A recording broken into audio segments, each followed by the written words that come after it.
आज सबसे पहले जिस विधानसभा सीट की बात करते हैं वो है मोकामा विधानसभा।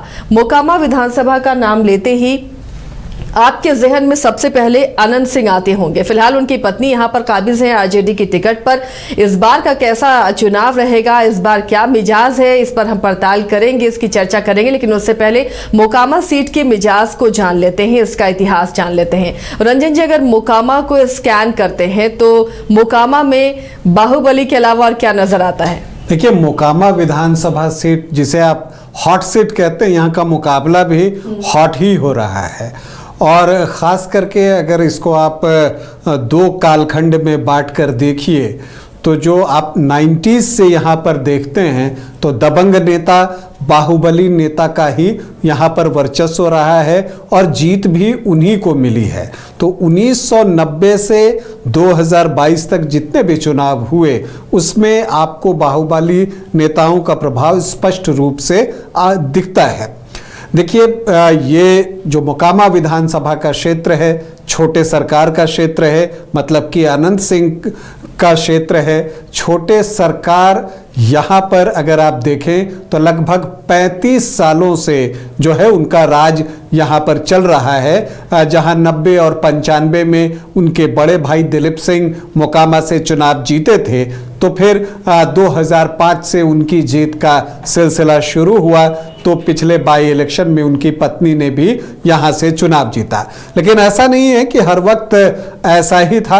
अगर आप देखिए तो जो पहला चुनाव मोकामा में हुआ था वो 1952 में हुआ था और जगदीश नारायण सिंह यहाँ के पहले विधायक बने थे। तो जब आप 1952 से 1985 के कालखंड को देखते हैं तो यहाँ पर आपको कांग्रेस का दबदबा साफ तौर पर जो है वो दिखेगा। जो 9 चुनाव 1952 से 1985 के बीच हुए हैं उसमें 7 बार जो है कांग्रेस को सफलता मिली है। रिपब्लिकन पार्टी ऑफ इंडिया एक बार चुनाव जीतने में सफल रहा तो एक बार निर्दलीय को कामयाबी मिली। लेकिन जब आप 90s में एंटर करते हैं तब आपको दिखता है कि यहाँ पर बाहुबली नेताओं का वर्चस्व आ गया और फिर जीत उन्हीं की होती रही। खास करके अनंत सिंह परिवार की अगर हम बात करें तो उनकी ही जीत होती रही।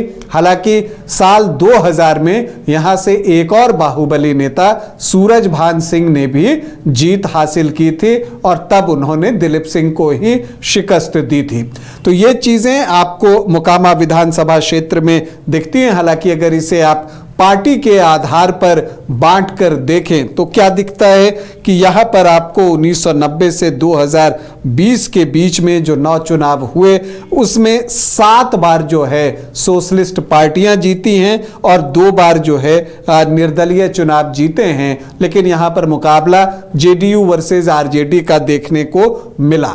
लेकिन यहाँ पर एक व्यक्ति की बात तो आपको करनी ही होगी और वो व्यक्ति कोई और नहीं अनंत सिंह हैं, जिन्होंने कि मोकामा में सबसे ज़्यादा बार जीत हासिल की है। कुल 5 बार उन्होंने मोकामा का प्रतिनिधित्व किया है। उनके भाई 2 बार यहाँ से चुनाव जीतने में सफल रहे तो एक बार उनकी पत्नी नीलम देवी भी यहाँ से चुनाव जीती हैं। तो आप यहाँ पर ये चीज़ जो है वो देखते हैं कि तकरीबन 1990 से 8 बार जो है अनंत सिंह की फैमिली को यहाँ पर जीत मिली है। और देखिए, वो अनंत सिंह की जीत है, क्योंकि ऐसा जब आप आंकड़ों में देखेंगे कि अनंत सिंह जब जेडीयू में रहे तब चुनाव जीते, जब वो आरजेडी में रहे तब चुनाव जीते और जब दोनों में से किसी दल में नहीं रहे, निर्दलीय रहे, तब भी चुनाव जीते। तो ये बताता है कि मोकामा में जो अनंत सिंह हैं उनका क्या दबदबा है। कुल 18 चुनाव मोकामा में अब तक हुए हैं, जिसमें कांग्रेस सबसे सफल पार्टी है, 7 बार उसे सफलता मिली है। जेडीयू 3 बार यहां से कामयाब हुआ है और दिलचस्प ये है कि 3 के तीनों बार जो है कैंडिडेट अनंत सिंह ही थे। आरजेडी को यहाँ पर 2 बार जो है सफलता मिली है।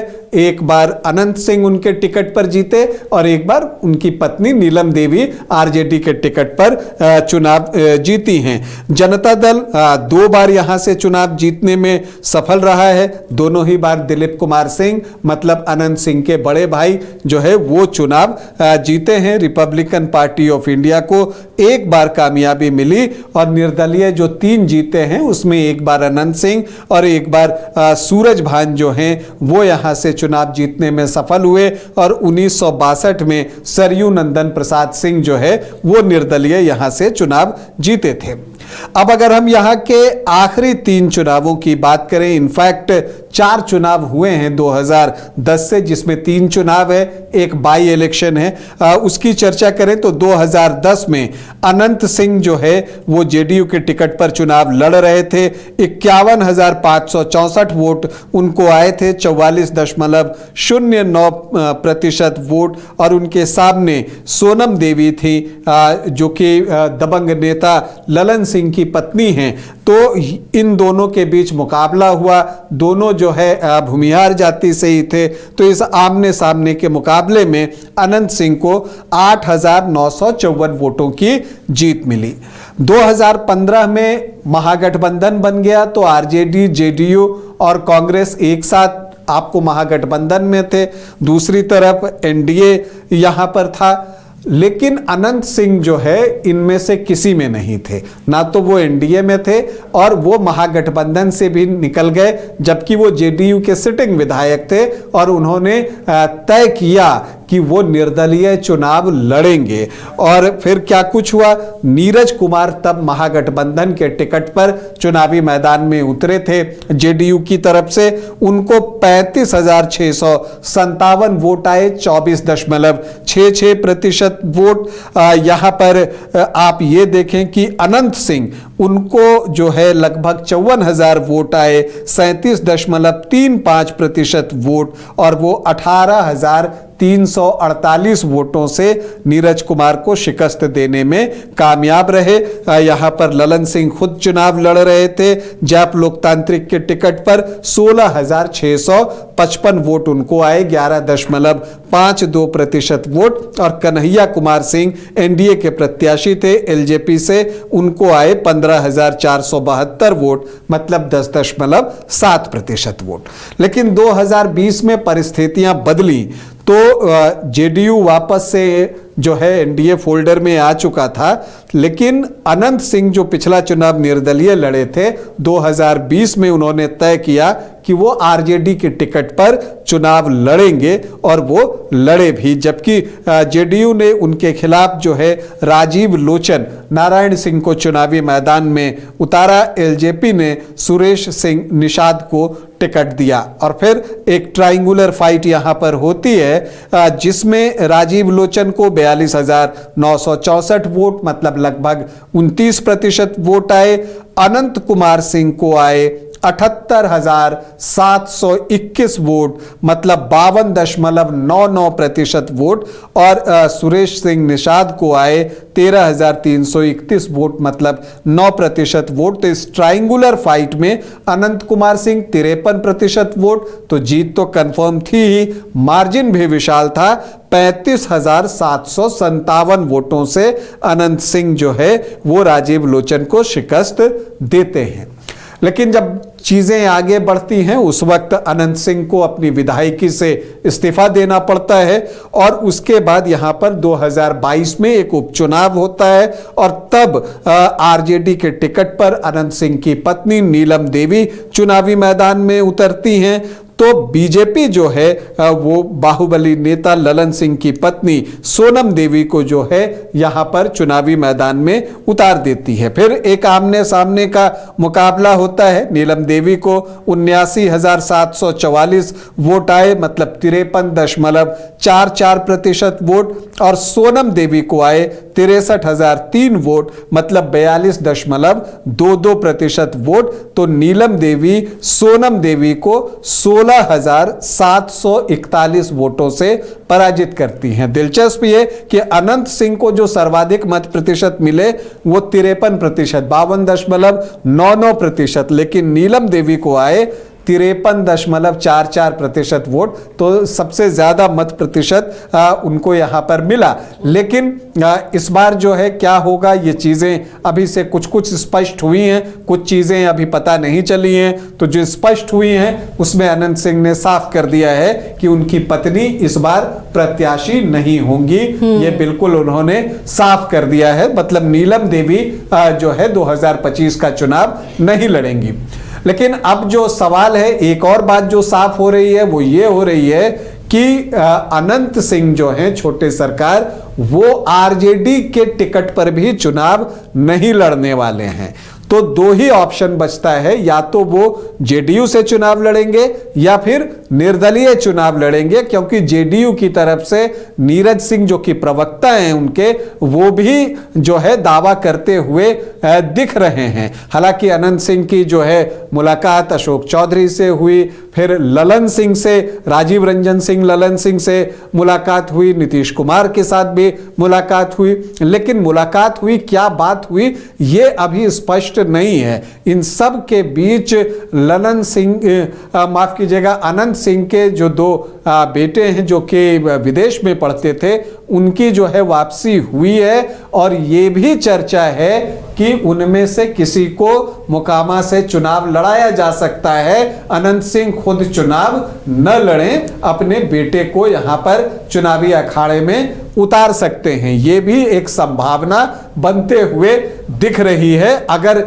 जेडीयू जो है ये चाहता हो कि अनंत सिंह को टिकट न देकर वो उनके परिवार के किसी को टिकट दे, तो उनके बेटे को भी टिकट मिल सकता है। तो इसलिए यहाँ का चुनाव जो है वो बहुत रोचक हो गया है। स्पष्ट ये है कि नीलम देवी चुनाव नहीं लड़ेंगी, स्पष्ट ये है कि अनंत सिंह आरजेडी से चुनाव नहीं लड़ेंगे, लेकिन स्पष्ट ये नहीं है कि अनंत सिंह ही चुनाव लड़ेंगे या उनके बेटे चुनाव लड़ेंगे। लेकिन जो भी लड़े, मुकाबला तो अनंत सिंह से ही होगा। जो सामने होगा, तो सामने कौन होगा? सामने भी कई दावेदार हैं, और कहा जा रहा है कि सूरजभान सिंह को जो है यहां की जिम्मेदारी दी जा सकती है। अब सूरजभान खुद यहां से चुनाव लड़ेंगे या वो अपनी फैमिली में से किसी को यहां पर चुनावी मैदान में उतारते हैं, ये एक देखने वाली बात होगी। क्योंकि कहा जा रहा है कि मोकामा और लखीसराय सीट जो है वो सूरजभान के हवाले किया जा सकता है। महागठबंधन की ओर से सूरजभान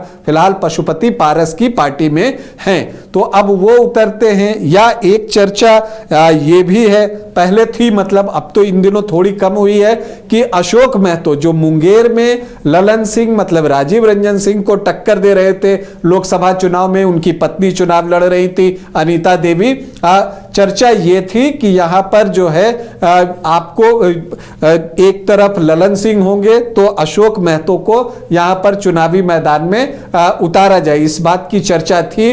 लेकिन चर्चा ये भी है कि अनीता, चूंकि कुमारी अनीता देवी वारसलीगंज से चुनाव लड़ेंगी, तो ऐसी परिस्थिति में क्या अशोक महतो मोकामा आएंगे, ये देखना होगा। एक और नाम की चर्चा हो रही है, और चूंकि मोकामा में धानुक जाति के वोटर्स की संख्या अच्छी है, मंगनी लाल मंडल प्रदेश अध्यक्ष बनाए गए हैं, वो खुद धानुक जाति से हैं, और खबर यह है कि पीयूष प्रियदर्शी जो कि मुंगेर से लोकसभा का चुनाव भी लड़े थे इस बार, उनकी मुलाकात जो है वो आपको मंगनी लाल मंडल के साथ हुई है।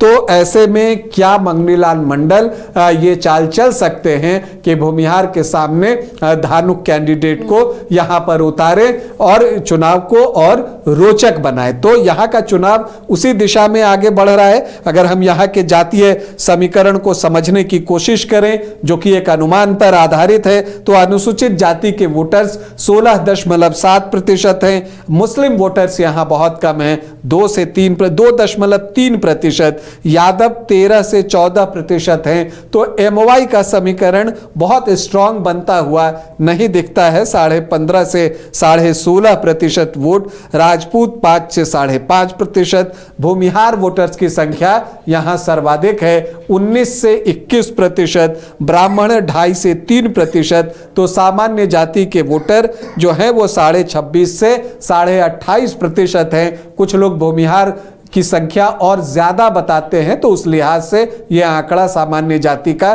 30% तक भी पहुंच सकता है। यहां पर अगर देखें कुशवाहा 1.5 से 2%, लेकिन कुर्मी वोटर्स की संख्या बहुत अच्छी है 12 से 13%, और यहां पर वैश्य वोटर्स भी 10 से 11% हैं। अदर ओबीसी ईबीसी 13 से 15%, जिसमें मल्लाह वोटर्स और धानुक वोटर्स की संख्या बहुत अच्छी है। तो अब देखना है कि अनंत सिंह के सामने महागठबंधन किसे उम्मीदवार बनाता है। यह भी देखना है कि अनंत सिंह जेडीयू के टिकट पर ही चुनाव लड़ते हैं या वो निर्दलीय चुनाव में उतरते हैं, ये भी एक देखने वाली बात होगी। तो मोकामा में कुछ चीजें अभी बहुत क्लियर नहीं है, एक तस्वीर धुंधली सी है अभी। जैसे जैसे समय आगे बढ़ेगा बहुत सारी चीजें स्पष्ट होंगी और तब हम इसका विश्लेषण और बेहतर तरीके से कर पाएंगे। लेकिन फिलहाल मोकामा में जो महागठबंधन की कोशिश है वो ये है कि वो अनंत सिंह को उनके किले में, उनके गढ़ में घेरे। क्या महागठबंधन अपने इरादे में कामयाब होगा, ये तो आने वाला वक्त बताएगा। तो चलिए, मोकामा की जंग इस बार बेहद दिलचस्प बन रही है और मोकामा इस बार और भी हॉट सीट बनता हुआ नजर आ रहा है, जिस पर हमारी नजर भी बनी रहेगी।